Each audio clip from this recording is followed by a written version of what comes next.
This happened back in 2022. I live in South Wales, and for those unfamiliar, was once a gorgeous, ivy-covered hotel called Miskin Manor, a 4-star country spa hotel, historic, elegant, and, as I later found out, allegedly haunted. I'd stayed there before, once during a work conference. The place had charm, ancient stonework, thick carpeting that muffled your steps, and chandeliers that cast just enough shadow to make you look twice. Turns out, for a while, Miskin Manor was something of a paranormal hotspot.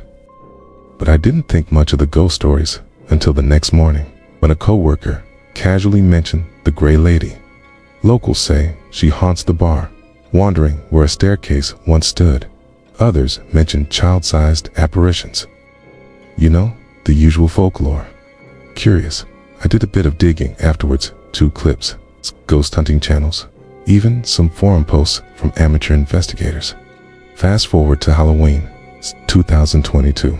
News broke that the owners were struggling financially. The hotel had slipped into partial administration. That usually means one thing: fire sale room prices. But instead of hearing footsteps fade or pass, there were no rooms that way. Just an alarmed fire exit. I just saw a single shadow move across the gap under the door.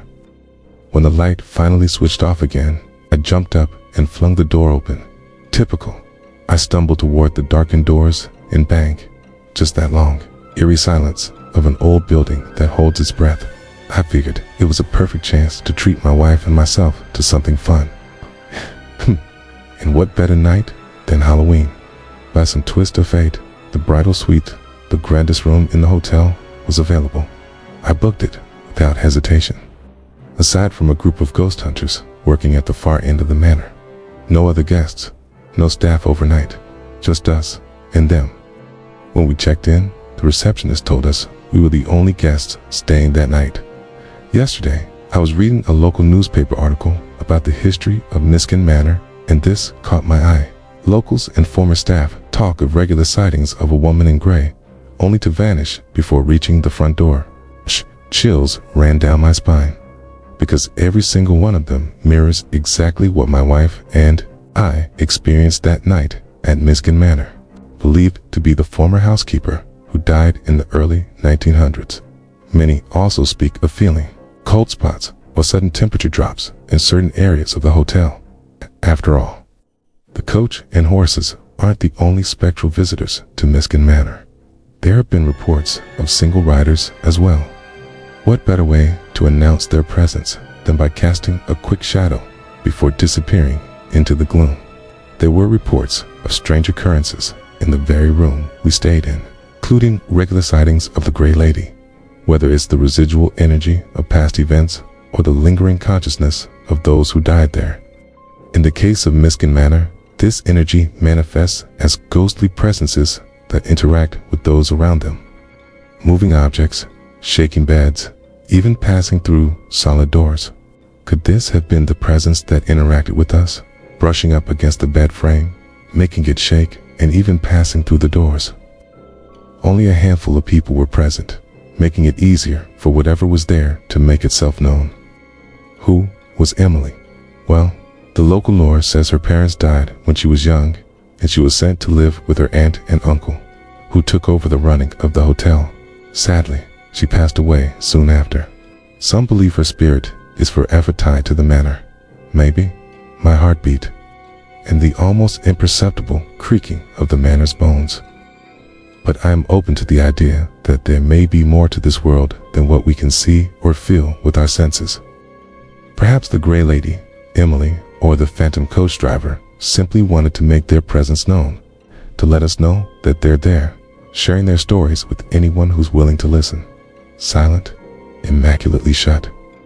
Wales is steeped in folklore and tradition, and places like Miskin Manor help to keep those traditions alive. The chair and the suitcase were still exactly where I'd left them. I got up and grabbed my phone and shined the torch underneath. Nothing. No sign of anything living.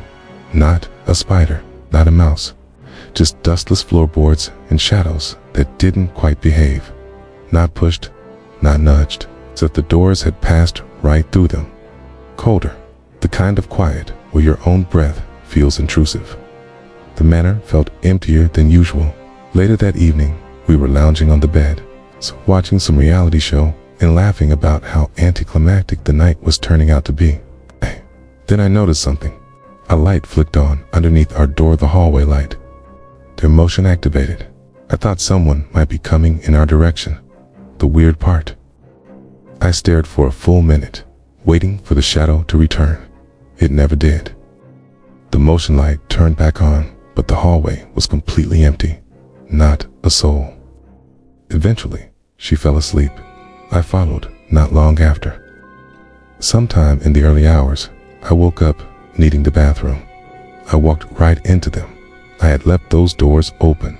I had placed a chair and a suitcase in front of them to stop exactly this from happening. But now the doors were shut. I stood there for a moment, just listening. That was enough. At the time, I put it down to overactive imagination and a keen eye for details. Okay? I'm a writer. It turns out Miskin Manor is one of South Wales' most famous haunted hotels. Then there's the story of Emily. It's the phantom child who wanders the halls and has been known to interact with guests, particularly children. Lastly, there's the tale of the phantom coach and horses, whose spectral riders are seen driving towards the hotel at night. As I read these stories, so here's what I think. On that fateful Halloween night in 2022, the hotel was nearly empty. I believe that when we arrived, we unknowingly entered a highly charged area. The second experience, the shadow in the hallway, may have been our phantom rider. Could it be that when I opened the door to investigate, the presence vanished because I acknowledged it? You see, I believe that places can hold energy. Now, I'm not saying that ghosts are real. Whatever the case, I'm grateful for the experiences because they've given me a deeper appreciation for the history and culture of my homeland. Besides, it's not every day that you get to spend a night in a haunted hotel.